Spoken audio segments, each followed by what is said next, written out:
I was standing at the altar, smiling so hard my cheeks hurt.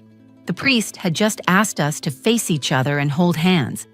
I looked into Damon's eyes, warm, steady, the man I thought I was about to spend forever with. My heart was pounding, not from nerves, but from the overwhelming joy of finally marrying the man I loved. Then the priest said the words no one ever expects anyone to actually respond to. If anyone here objects to this union, speak now or forever hold your peace. Silence. For a second. Then a voice rang out from the back, a woman's voice, sharp, clear, and furious. "He can't marry her," she said. "He's still married to me." People laughed. I even smiled for a second, thinking it was one of Damon's college friends pulling a dumb prank. That smile disappeared when I turned and saw her walking down the aisle. She was wearing a navy blue dress, heels clicking against the stone floor. Her hair was pinned up like she hadn't planned to cause a scene but wanted to be taken seriously. Her expression wasn't playful or joking. It was focused, determined. In her hand, she held something white. She raised it up. "This," she said, "is a copy of our marriage certificate. Damon Leary is my husband, legally, and he never divorced me." I froze. Everything around me disappeared. The flowers, the music, the rows of family and friends packed into the pews. All I could see was Damon's face. He was staring at her. Not confused, not angry, just pale, like he'd seen a ghost. I turned to him. "Tell me this is a joke," I said. "Please tell me this is some kind of twisted prank." He didn't answer. Then the church doors opened again. A small child walked in, holding the woman's hand. A boy, maybe 5 years old. The second I saw his face, my heart dropped. He had the same dark eyes as Damon, the same jaw, the same crooked little dimple in his left cheek that Damon had.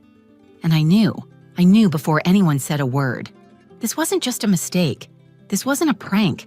This was a life that had been hidden from me. My almost husband wasn't just someone with a past. He was someone still living in it, with a wife and a son. And I had no idea. My best friend Ria was already stepping forward, ready to pull me away. I felt my mother's hands on my back, steadying me. The priest was stunned into silence, and Damon still hadn't said a single word, not one. I looked down at my wedding dress. I remembered how carefully I had picked it out, how many hours I had spent imagining this moment. I remembered how Damon had cried during our first look, how he'd told me I was the most beautiful woman he'd ever seen. And then I looked back at the woman standing there in front of our guests, holding up a legal document, with a child by her side who looked exactly like him. Every detail of that moment is burned into my memory. The sound of whispers behind me, the priest slowly closing the Bible, the heat of embarrassment flooding through my skin, and Damon, the man I had trusted with my entire future, standing there, mouth open, completely frozen. That was the moment everything shattered. The moment my wedding turned into a nightmare I couldn't wake up from. But it wasn't the end. Not even close. Because what happened next changed everything. The morning of my wedding, I woke up in the same bedroom I grew up in. The floral wallpaper my mom refused to change was still there, faded in some spots, but familiar. I sat on the edge of the bed staring down at my old hardwood floor and thought, this is it. After everything I had been through, every heartbreak, every time I thought I'd never find love again, this was finally happening. My mom, Joanna, knocked gently on the door. She came in, holding a tray with toast and coffee. She wasn't the overly sentimental type, but when she saw me sitting there in my robe, she placed the tray down, cupped my face in her hands, and whispered, "You deserve peace, Calla. Damon seems like someone who'll give you that." Her words landed deep. I had been chasing peace my entire adult life. After my dad died in a car accident when I was 17, I learned to carry weight in silence. My mom became more guarded, and I became more careful. Careful with who I let in, careful with what I showed, careful with love. When I met Damon Leary, I didn't fall hard. I fell slowly. I met him at a finance seminar my company had sent me to. I was a school counselor. They're more out of obligation than interest. He was giving a workshop on financial literacy and made a joke about how counselors probably hated charts. I laughed from the back of the room. Later, we bumped into each other at a coffee shop near the venue. I remember how natural it felt.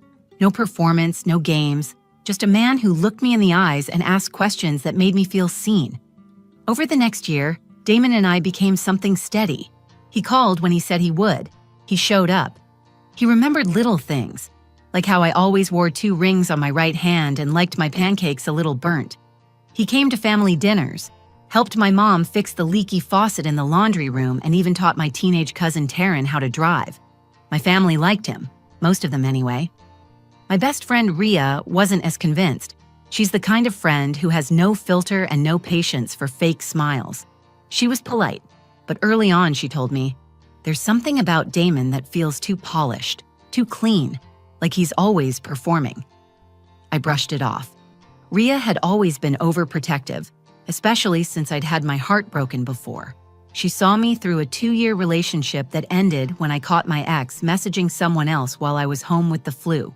She saw how hard I fought to keep it together, how I kept showing up for work, for family, even when I felt like a hollow version of myself. So I understood where her skepticism came from, but this time I really believed I had found someone different.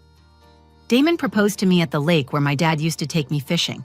It was quiet and simple, just us and a sunset. I said yes with tears in my eyes, not because it was flashy or grand, but because it felt like something solid, like I could finally let myself rest in someone's love. The wedding planning was chaotic in the usual ways: venue troubles, budget constraints, bridesmaid dress drama, but nothing out of the ordinary. I chose my childhood church because I wanted to feel my dad close. Rhea was my maid of honor. My Uncle Morris agreed to walk me down the aisle. My mom cried when she saw me in my dress. Not the loud, messy kind of crying, just one tear, quickly wiped away. She hugged me and whispered, "You're still my baby." Everything felt right, normal, good. The morning of the wedding, Damon texted me a simple message: "Can't wait to call you my wife." That made my stomach flip in the best way. I reread it 5 times, smiling like a teenager with a crush. I had waited so long for something that felt easy, and this finally did. When I arrived at the church, everything was perfect. The flowers were set up just the way I imagined: white roses, eucalyptus, and pale blush peonies. The music was soft, the lighting warm. My little cousins giggled as they practiced walking down the aisle. Rhea handed me my bouquet and said, "You ready?" I nodded and took a deep breath. In that moment, I felt full of hope, of love, of belief that I was stepping into the life I had fought so hard to build. I had no idea what was about to happen, because the man waiting for me at the altar wasn't the man I thought he was, and everything I believed in that moment was about to come crashing down. The church was silent except for the sound of birds outside the stained glass windows and the priest's steady voice echoing through the room. He looked between Damon and me with a soft smile, then said the line that was supposed to pass unnoticed, just a formality. "If anyone here has reason why these two should not be joined in holy matrimony, speak now or forever hold your peace." There was a beat of silence, then shuffling near the back doors, and then a woman's voice cut through the air like a blade. "He can't marry her. He's still married to me." At first, it felt like someone had cracked a joke at the worst possible time. A few people laughed nervously. I blinked, trying to understand what I had just heard, but the laughter stopped as a woman stood up from the back pew and stepped into the aisle. She wore a navy blue dress and carried something in her right hand. Her walk was confident, sharp, unapologetic. She looked straight ahead, eyes locked on Damon, like no one else in the room existed. "This is a copy of our marriage certificate," she said loudly, holding up a folded document. "His name is Damon Leary. He married me in Las Vegas 2 years ago. We're still married."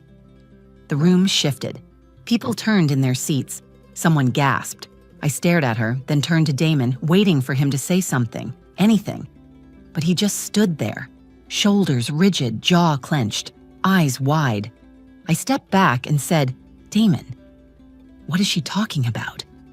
He opened his mouth, but no words came out. The woman kept walking toward us. Her voice was steady, not hysterical or dramatic. It was the voice of someone who had come here prepared.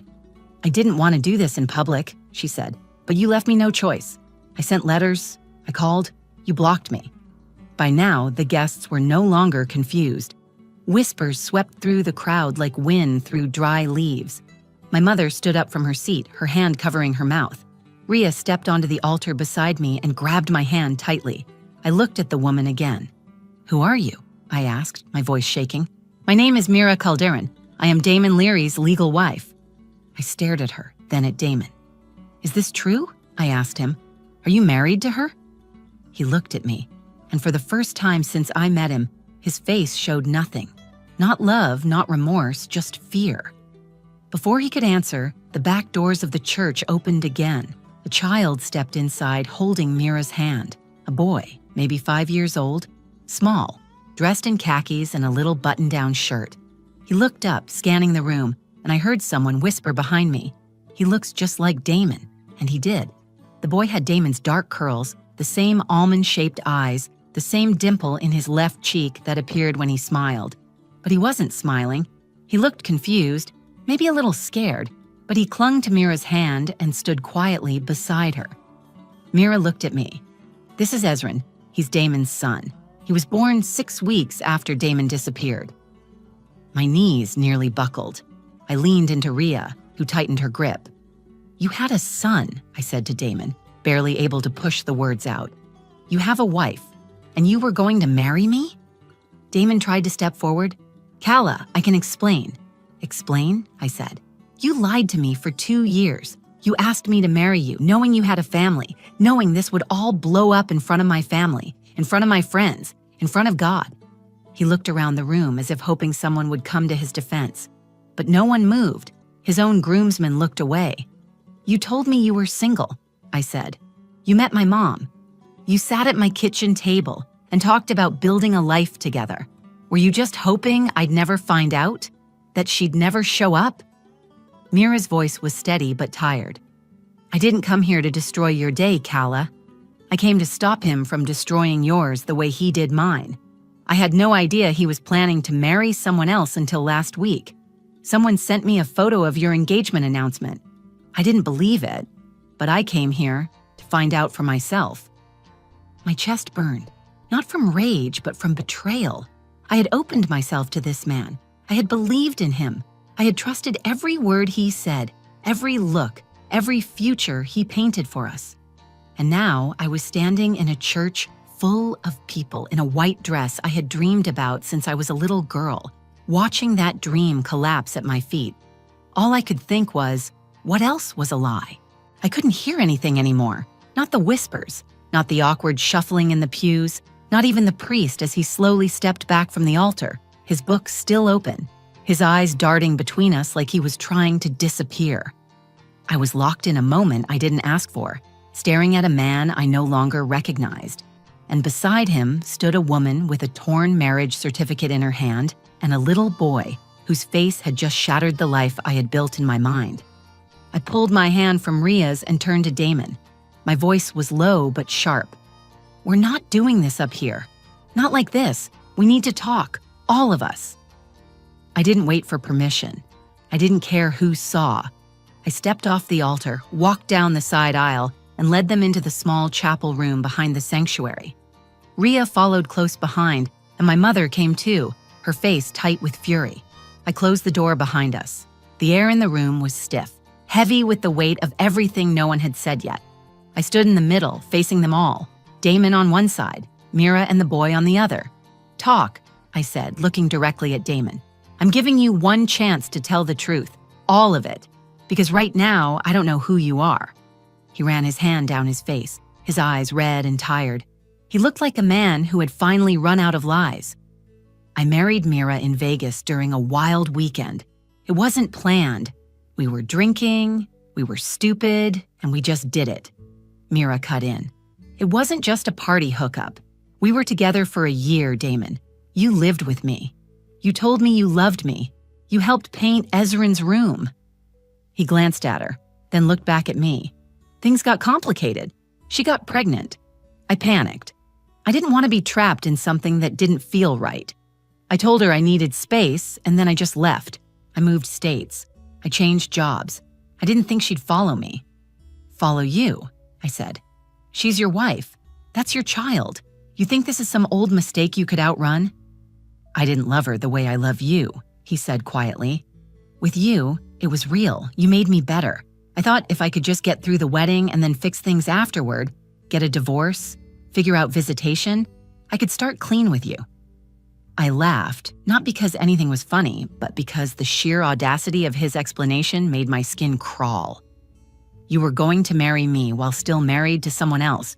You were going to stand in front of my family, in front of God, and lie. And you call that love? He tried to reach for me. I stepped back. I don't want your hands anywhere near me, I said. Mira looked exhausted, but she kept her voice steady. You know what the worst part is? I didn't come here to fight. I didn't come to ruin your day. I came here because you deserve to know the truth. He plays a long game. He looks responsible, steady, devoted. He's good at making people believe he's everything they've ever wanted. But it's an act. I fell for it too. I believed in him. Until he left me in a hospital room alone after our son was born. My mom stepped beside me. She didn't speak. She just placed her hand over mine. Her presence alone gave me the strength to keep standing. Rhea stepped forward and faced Damon. Do you have any idea what you just took from her? From all of us? You let her walk toward you today, thinking you were her safe place. You let her build a home in her heart for a man who didn't even tell her he had another family. He didn't respond. I turned to Mira. Thank you, I said, surprised by how calm my voice sounded. Thank you for showing up. No matter how hard it was, you didn't ruin this day. You saved it. You saved me. Then I turned to Damon one last time. We're done. You will not explain this away. You will not come near me again. If I have to get a restraining order, I will. I don't want apologies. I don't want explanations. I want distance. I want peace. I want the life I deserve, and that doesn't include you. He tried to say something, but I walked out before I could hear it. When I opened the door to the chapel, the guests were still seated, murmuring, confused. I didn't go back up to the altar. I walked straight down the aisle, past the pews, past the flowers I had picked out by hand, past the little girls still holding flower baskets. Outside, the sky had turned gray. It felt right. I stood on the church steps and breathed in the air. For the first time that day, it felt like my lungs actually filled. The wedding was over. But something more important had just begun. The moment I stepped outside the church, the air felt different. Cooler, sharper, like it had been waiting to slap the truth across my face. My wedding dress dragged slightly behind me as I stepped onto the gravel path, the lace catching on a rose bush. I didn't stop, I didn't cry, I just kept walking. Every step heavier than the last, but somehow more solid. Behind me, the chapel doors opened. Rhea came out first. She caught up to me and wrapped her shawl over my shoulders. I didn't realize I was shaking until I felt her hand against my back. Then came Mira. She walked slowly, holding Ezran's hand. The boy stayed close to her, quiet and alert, watching everything. When they reached me, I looked down at him again. This little life who had nothing to do with the wreckage his father caused. He looked up at me with those same dark eyes and blinked like he was trying to make sense of why we were all standing outside in silence. Mira gave me a long look. She didn't speak right away, and neither did I. It was strange to feel such deep gratitude for a woman who had just turned my life inside out. But there it was. She didn't want this either. She had just refused to let someone else walk blindly into the same pain. I stayed quiet for too long, she said finally. I wanted to believe he would do the right thing, that maybe he'd come back, explain it all, apologize. But he didn't. He just moved on and tried to bury us. I wasn't going to let him do that to you. I nodded. I'm glad you didn't. Ezran tugged at her sleeve. Mommy, is that lady mad at us? She bent down and ran her hand gently over his hair. No, baby, she's not mad at you. She's just really brave. I knelt in front of him. My dress bunched awkwardly at my knees. But I didn't care. I wanted to be at eye level with him. I wanted him to know I saw him, not as a mistake, not as a disruption, but as a little boy who deserved better than the man who fathered him. You're a very lucky boy, I said. You have a mom who fights for you. He nodded like he understood something important. Mira's voice was softer now. I know you don't owe me anything, but if you ever want to talk, or if you need support, I'm here. I know what it's like to rebuild after someone tears your trust apart. I stood up and took her hand. It was a brief gesture, but it felt powerful. Two women wronged by the same man, standing together not as enemies, but as survivors. I watched her walk away with her son, the two of them disappearing into the parking lot hand in hand, her head high. Inside the church, people had started to leave. The guests looked uncomfortable, whispering apologies or condolences, as if a wedding cancellation required grief etiquette. I kept my chin up, thanked people who approached me, and let Rhea handle the rest. She moved through the crowd like a bodyguard, protective and fierce. Damon tried to speak to me once more. He followed me to the side of the church, near the reception tent that would never be used. "Calla, please," he said. "I never wanted to hurt you. I was going to handle everything. I just needed more time." "You had years," I said. "You had time when you sat across from my mom at dinner. You had time when you walked me through wedding venues. You had time when you stood on that altar this morning. You didn't need more time. You needed a conscience." He looked down at the ground. "I didn't think she'd show up." "That's the problem," I said. "You weren't afraid of hurting me. You were afraid of getting caught. You didn't love me, Damon. You loved being adored." He reached for my hand. I stepped back. "We're done. If you ever try to contact me again, I'll go through a lawyer." He opened his mouth, but I turned away before he could speak. I didn't want another lie. I didn't need another excuse. Back inside the small room where I had gotten dressed earlier that morning, I looked in the mirror. The woman staring back at me wasn't the same woman who had zipped up this gown hours ago. That woman had been full of hope and blind faith. The one standing here now was wide awake. Hurt, yes, but stronger. I slipped off the veil, then the earrings. One by one, I stripped away the parts of the costume I had put on for a future that no longer existed. Rhea knocked gently and walked in. "You okay?" "No," I said honestly, "but I will be." She nodded. "You want to go home?" I looked out the window. The sky had cleared just a little. I didn't want to go home. I wanted to move forward. "Not yet," I said. "Let's go get ice cream." Rhea raised an eyebrow. "In a wedding dress?" "In a wedding dress." She grinned. "Hell yes." We walked out of the church, not as a bride and maid of honor, but as two women who had each other's backs when everything else fell apart. People stared, some smiled. I didn't care. The man I almost married had destroyed my trust, but he didn't destroy me, and that mattered more than anything. The day after the wedding that wasn't, I woke up in my childhood bedroom again. My dress was still in the garment bag in the corner. The flowers, now slightly wilted, sat on the windowsill. I stared at the ceiling for a long time, not crying, not moving, just breathing through the weight of it all. There were no more guests to entertain, no gifts to unwrap, no honeymoon to pack for, just silence. And my mother knocking gently with a cup of coffee in her hand. She didn't say anything at first.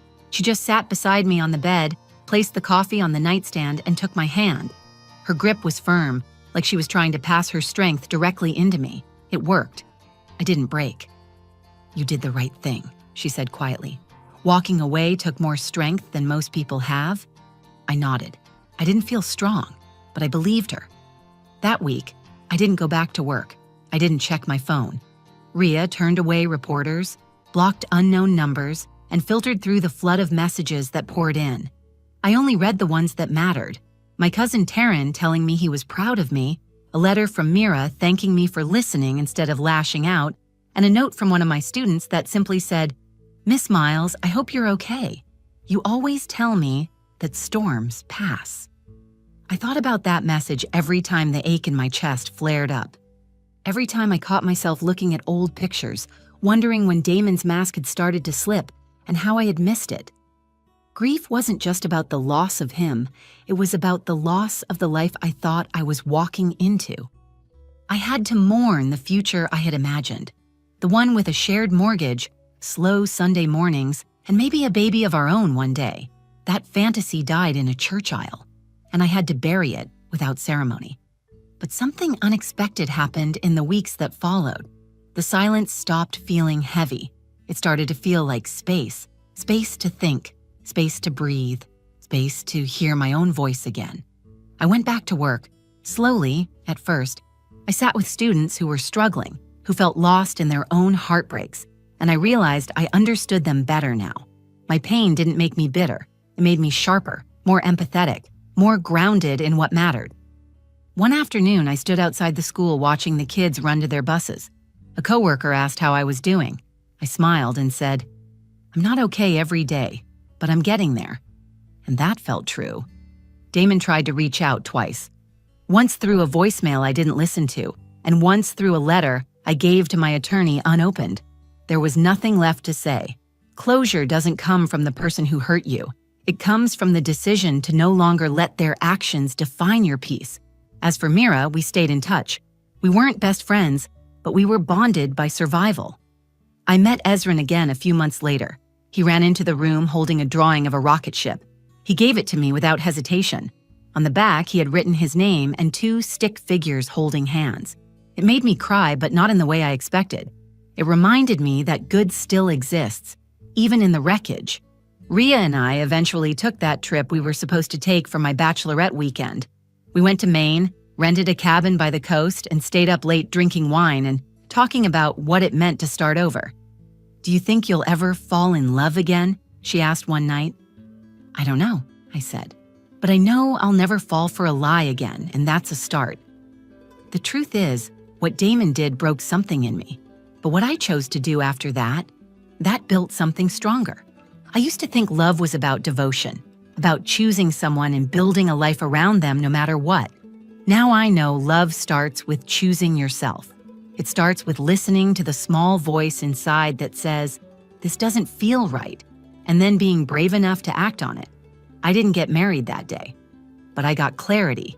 I didn't walk into a marriage, but I walked out with my dignity, and that is something I will never regret.